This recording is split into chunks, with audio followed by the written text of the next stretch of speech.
ఒకప్పుడు ప్రశాంత్ ఏ పాట వల్ల మోసపోయి ఏ పాట వల్ల మీరు నాతో చెప్పారు కదా ఈ డబ్బులు మోసపోయి చాలా దారుణంగా బాధపడ్డాడు. చనిపోయే స్టేజ్ నుంచి మేము ధైర్యం చెప్పి నువ్వు బతకగలుగుతావు, నువ్వు ఏదైనా చేయగలుగుతావు అని నేను బాపు చెప్పామని చెప్పారు కదా. సో ఇప్పుడు అదే ప్రశాంత్ బయటకు వెళ్తే సినిమాలలో కూడా తీసుకునే రేంజ్కి ఎదిగిండు. ఎప్పుడైతే ఒక అవకాశం కోసం తిరిగాడో ఇప్పుడు ప్రశాంత్ కోసమే తిరిగే రోజులు వచ్చినాయి. ఎట్లా అనిపిస్తుంది మీకు? అనిపించింది నా కొడుకు కష్టపడ్డందుకు జర ఫలితం దక్కింది అనిపించింది. ఆ రోజు మీరే బాధపడ్డారు, నా కొడుకు ఏమైపోతాడు అన్న బాధ ఉండేది అని. ఇప్పుడు నీ కొడుకు హీరో కదా మొత్తం రెండు రాష్ట్రాలలో.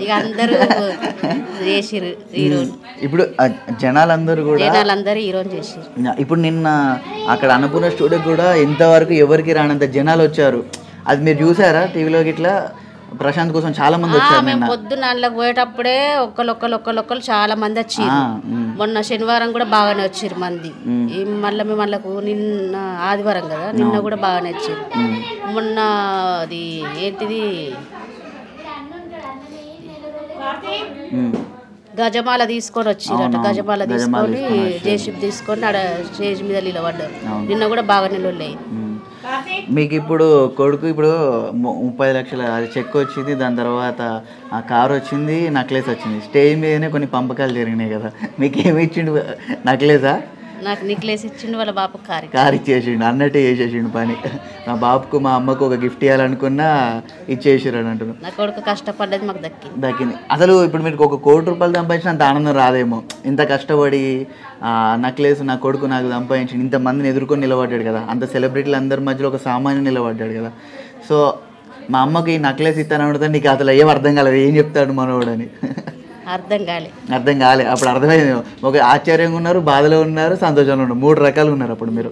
సో ప్రశాంత్ బయటకు వచ్చుతోనే ఫస్ట్ మీ దగ్గరికి ఎవరు వచ్చినా, మేమే కాదు ఇంకా 100 మంది వచ్చినా ఒకటే ప్రశ్న అడుగుతారు, ప్రశాంత్కు పెళ్లి కోసం అమ్మాయిలు క్యూ కడతారని చెప్పేసి అన్నారు. ఎందుకంటే ఎవరు అనకపోగానే నాగార్జున గారు అనుడితోనే అన్నారు ఈ మాట అందరూ.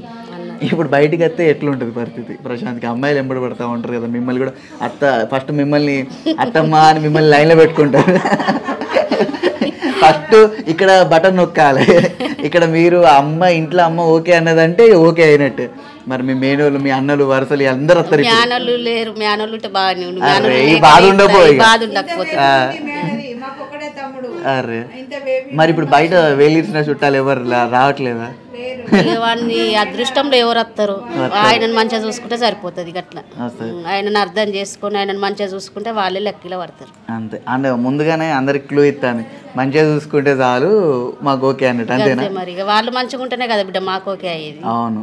ఎందుకంటే ఇప్పుడు ప్రశాంత్ ఒక సెలబ్రిటీ, ఇప్పుడు అన్ని ఇంకా బిజీ అయిపోతాడు, ఇంకా 24 గంటలు బిజీ ఉంటారు, ఇంకా అర్థం చేసుకోవాలి ఆయన ఇప్పుడు ప్రజెంట్. అంతేనా? ఇప్పుడు తల్లిగా నువ్వు ఎట్లయినా ఆయన చిన్నప్పటి నుంచి ఇప్పుడు నీలాగా నీ అంత కాకపోయినా నీలో ఒక 50% ఉండే అమ్మాయి దొరికినా చాలా అనుకుంటాను. అంతే. సో ఇప్పుడు ప్రశాంత్ ఇంటికి వచ్చుడుతోనే ఏమేమి ప్లాన్లు అరేంజ్ చేసారు మీరు అసలు ఇప్పుడు? ఎందుకంటే నువ్వు 109 రోజులు అవుతుంది ప్రశాంత్ని చూడబట్టి, ఇంటికి మీ ఇంట్లో అడుగు పెట్టబట్టి. ఇప్పుడు ఎట్లుంటుందమ్మా ఇక్కడికి? ఏమేమి ప్లాన్ చేసారు ఇప్పుడు?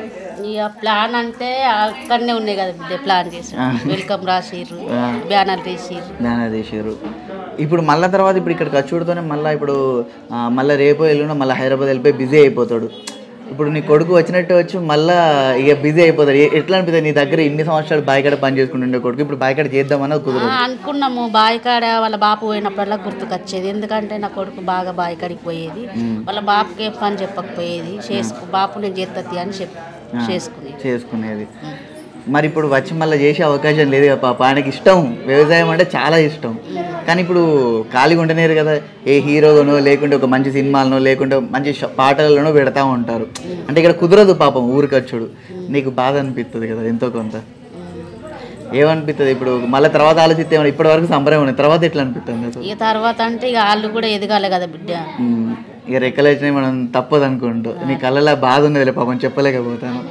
సో ఇప్పుడు ప్రశాంత్ గురించి నువ్వు అప్పుడు ఎంత బాధపడ్డావు అమ్మా, ఇప్పుడు అంత సంతోషంగా ఉన్నావు. సో ప్రశాంత్ లాగా ఉన్న చాలామంది బయట ఉన్నారు, అంటే కష్టపడి పైకి రావాలనుకున్న వాళ్ళు. వాళ్ళకి ఏం చెప్తావు నువ్వు మన శ్రీ మీడియా ద్వారా? ఇక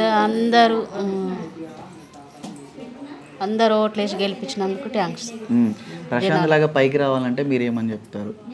ప్రశాంత్ లాగా ఇంత మంచి పైకి రావాలి, కష్టపడి రావాలనుకుంటే ఒక సామాన్య ప్రజలకు ఏం చెప్తారు మీరు? నాకు అంత ఆలోచన లేదు, కానీ ప్రశాంత్ లాగా కష్టపడితే మాత్రం వస్తారని నమ్మకం ఉన్నది. నమ్మకం. ఇప్పుడు బాబు ఎట్లా సంతోషం, ఇప్పుడు కూడా మేము బయట వస్తే బట్టలు మూసుకొని పోతాను మళ్ళీ. అరే నీ కొడుకు బిగ్ బాస్ విన్నర్ అయ్యిండు, నీ పొజిషన్ మారిందంటే బాబు ఏమంటాడు, వాడు విన్నర్ అయితే కానీ మా పని అయితే ఎవరు చేయరు కదా, మనమే చేసుకోవాలి కదా అనుకుంటూ పోతాడు. ఇప్పటికీ ఆ కష్టం పడితేనే ఉన్నాడు, ఎందుకు ఇంకా కష్టపడతారు? ఈ కొడుకులు ఎదగాలని కష్టపడతారు కదా బిడ్డ, రెక్కలు ఉన్నంతసేపు మాకు శాతనైన కాడికి మేము చేస్తూనే ఉండాలి కదా, అట్లా శాతనైనప్పుడల్లా శాతనైన కాడికి చేస్తూనే ఉండాలి, వాళ్ళు కూడా కష్టపడుతూనే ఉంటారు కదా. అవును. సో ఇప్పుడు ఎవరికి ఎదురు చూడకుంటూ ఉంటే బాగుంటుంది అట్లా. ఇప్పుడు బిగ్ బాస్లో సెకండ్ శివాజీ గారు వస్తే బాగుండు అనుకున్నారు, అమర్దీప్ గారు సెకండ్ వచ్చారు, మీకు ఎట్లా అనిపించింది అసలు? ఇక ఆయన కూడా మా కొడుకు లెక్కనే, అప్పుడు కదే మాట అన్న, ఇక అందరూ వాళ్ళు మా బిడ్డలు, వీళ్ళు మా కొడుకులు, అంతే అంతే. అప్పుడు కూడా అదే ముచ్చట చెప్పిన, ఇప్పుడు అదే ముచ్చట చెప్తాను. నేను ఏమన్నా తేడా వచ్చిందని లేదు. అప్పుడు ఏడ్చుకుంటా కూడా ప్రశాంత్ను తిడతా అంటే కూడా నువ్వు ఇదే మాట అన్నావు, అమర్ కూడా నా కొడుకే ఏదో కోపంలో మాట్లాడుకుంటాలని అన్నావు, ఇప్పుడు అదే మాట అంటావు. మరి ఇప్పుడు మళ్ళీ రతిక కూడా ఇప్పుడు ఇంటికి వస్తాయి కదా, మరి భోజనం దావత్ గట్టిస్తావా? చెప్పినాం, రతిక కూడా చెప్పినాం, ఆమె కూడా మా బిడ్డ లాంటిది. నువ్వు అందరూ కలుపుకోవద్దే ఉంటుంది, ఇక కోపం ఉండదు నీకు. ఇక కోపం ఎందుకు బిడ్డ, మన కోపము అంత పని చేయదు కదా, అందరు మంచిగా ఉంటేనే. అందరు మంచిగా ఉండాలని అందుకే కదా నీ కొడుకు నీ మంచితనమే గెలిగిపోయే కారణమైంది. ఇప్పుడు రేపు పొద్దున ప్రతి ఒక్కరు కూడా మీ ఇంటికి వస్తూ ఉంటారు, ఇంత ఓపికగా నీ పొద్దున్నకి తినలేదంట పాపం, ఇంత ఓపికగా తినకుండా ఇంతమందికి సమాధానాలు చెప్తాను, ఆ రోజు కూడా ఏం తినకుండా ఉన్నావు పొద్దున్న నుంచి రాత్రి వరకు. నువ్వు అన్నం తెప్పించిపోయినావు, ఆ రోజు వినాయకుడు ఉన్నాడు కదా, నవరాత్రులు ఇక నేను నువ్వు మటన్ బిర్యానీ తెచ్చిచ్చినావు, గిన్నెలు వేసుకున్నాక గుర్తుకొచ్చింది, మళ్ళా తెలియదమ్మా నువ్వు నీరు తినవందరూ లేకుంటే నేను ఎక్కడ దూరం నుంచి తెప్పించాను నీకోసం, నువ్వు నాకు బాగా అనిపించింది, అరే ఎందుకు తింటలేదు పొద్దున్న, నువ్వు రందితో ఉన్నావు కదా ఆ రోజు అంతా, కొడుకుకి ఇట్లా అయిందని బాధతో. ఆ రోజు అందరూ అట్లా ట్రోల్ చేసే వరకు మాకు కూడా ఏడుపు వచ్చింది, అన్నం తినలే ఆ రోజు. తినలే, నేను తెలుసు, నేను బట్లాడా నువ్వు తినకపోతే నేను కూడా తినా అంటే అప్పుడు నువ్వు సమోసా తెచ్చిచ్చినావు, సమోసా తిన్నా, గుర్తుకుంది నాకు. గుర్తుకున్నదా? తిన్నది మర్చిపోలేం బిడ్డ, ఎప్పటికి వాళ్ళు ఇచ్చిన వాళ్ళు మర్చిపోతారు కానీ తిన్నోళ్ళు మరవలేరు, అందుకే గుర్తుకున్నది. అయితే నేను అందుకే పట్టుడుతోనే నన్ను గట్టిగా పట్టుకున్నావు. ప్రశాంత్ కూడా నీలాంటి మంచి మనసు వచ్చిందమ్మా, నీ అంత స్వచ్ఛమైన నవ్వు వచ్చింది, అందుకే ఇంతమంది ఆదరించారు. నిజంగా మీకైతే థ్యాంక్స్. మళ్ళీ మీ ఓడు సెకండ్ ఇయర్ ఒకసారి మీ ఓడు ఇంకా మంచి పొజిషన్కి వెళ్ళాలి, ఇట్లా మాలాంటి సపోర్ట్ అందరిది దొరుకుతుంది, ఇట్లా మీలాగా మంచితనం ఉండాలి, ప్రతి ఒక్కరికి మీలాగే ఉండాలని మనస్ఫూర్తిగా కోరుకున్నాను. Thank you.